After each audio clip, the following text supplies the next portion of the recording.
नमस्कार, सुप्रतीक ट्रस्ट द्वारा पेश है प्यार के पंछी कहानी सीरीज। और दोस्तों, मैं हूं आपका दोस्त मनोज समीर, हाजिर हूं कहानी के 44वें भाग के साथ। आज हम निशा और प्रतीक को प्रतीक के ऑफिस की ईयर एंड पार्टी में शामिल होते हुए देखेंगे।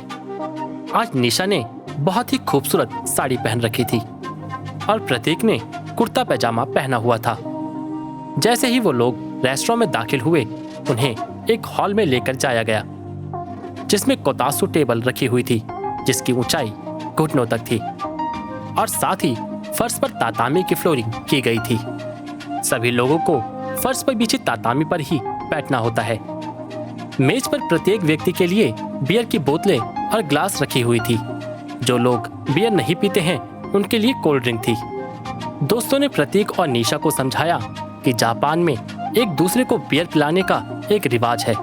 लेने वाले व्यक्ति को अपना गिलास दोनों हाथों से पकड़ना होता है और दूसरे व्यक्ति को धीरे धीरे दोनों हाथों से बियर को उसके गिलास में डालना होता है।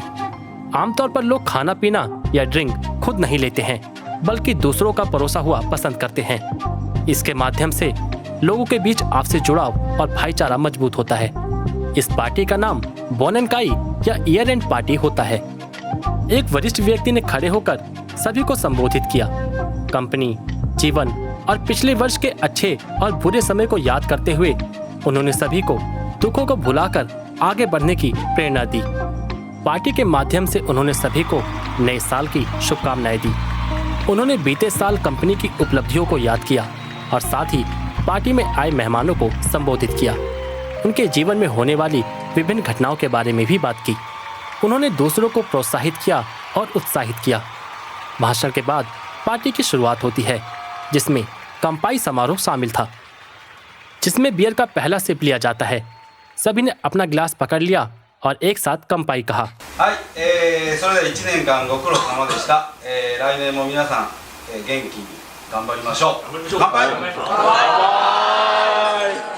फिर बियर का पहला सिप सभी ने लिया और सभी लोग इसके बाद खाना खाने के लिए बैठ गए। आज का मेन्यू है नाबे रियोरी।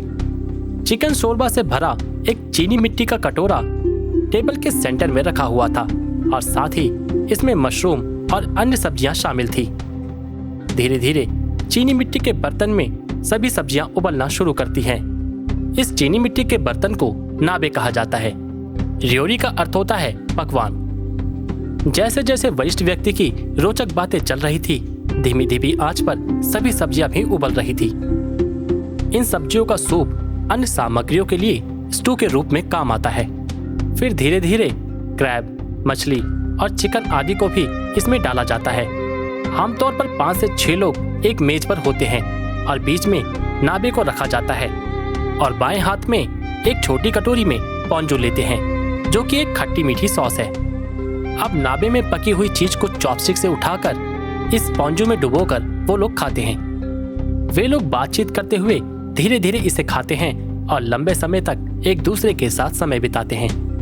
जैसे जैसे सभी लोग बर्तन से चीजें उठाते हैं, सभी की इच्छा अनुसार खाने की चीजों को बर्तन में फिर से डाल दिया जाता है। इस दौरान सभी लोग बियर का भी आनंद लेते हैं। जैसे कि आपको पहले बताया गया था, जब बियर खत्म होती है तब सभी लोग एक दूसरे को अपने हाथों से बियर सर्व करते हैं, जिसमें दोनों हाथों से बोतल को पकड़कर गिलास में बियर डाला जाता है। इससे आपसी संबंध मजबूत होते हैं। इस नाबे रियोरी का इतिहास बहुत पुराना है। सूमो पहलवानों को पहले पौष्टिक भोजन देने के लिए इसका इस्तेमाल किया जाता था, जिसमें नाबे रियोरी द्वारा भोजन बनाया जाता था। एक बड़े से बर्तन में आसानी से उपलब्ध की जाने वाली सब्जी, मांस, मछली आदि को एक साथ उबाला जाता था और एक ही बर्तन से सभी लोग लेकर खाते थे। जैसे ही पार्टी खत्म हुई, टेबल पर सफेद सुंदर सिरामिक कंटेनर रख दिए गए और साथ ही छोटे छोटे कप भी रखे गए। कंटेनर को गर्म रखने के लिए इसे लैंप पर रखा गया। जैसे कि हम पहले ही देख चुके हैं कि जापानी लोग बियर पीना पसंद करते हैं, इसलिए ये डिब्बे और बोतल में उपलब्ध होती है। जापानी ताजा बियर भी पीना पसंद करते हैं।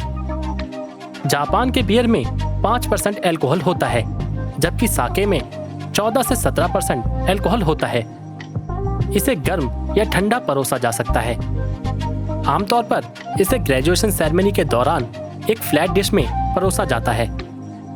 प्राचीन काल में भी युद्ध के दौरान विजेता के प्रति सम्मान प्रकट करने के लिए इसका उपयोग किया जाता था। जबकि जापानी लोग बड़ी मात्रा में बियर पीते हैं, वे कम मात्रा में साके पीते हैं और इसका आनंद लेते हैं। साके का सेरेमिक कप भी छोटा होता है।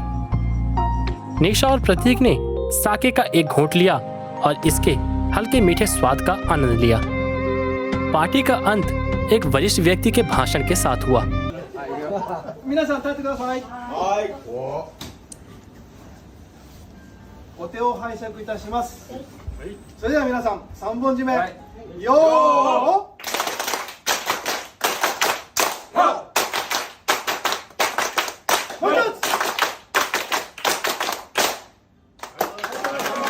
आखिर में एक ग्रुप फोटो ली गई और पार्टी खत्म हुई। वे दोनों समझ गए कि जापानी शराब का आनंद लेते हैं, लेकिन वे कम मात्रा में।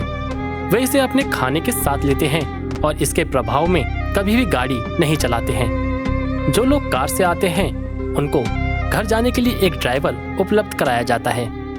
दोस्तों, हमारी कहानी आज यहीं समाप्त होती है। हम फिर मिलेंगे अपनी कहानी के अगले हिस्से में।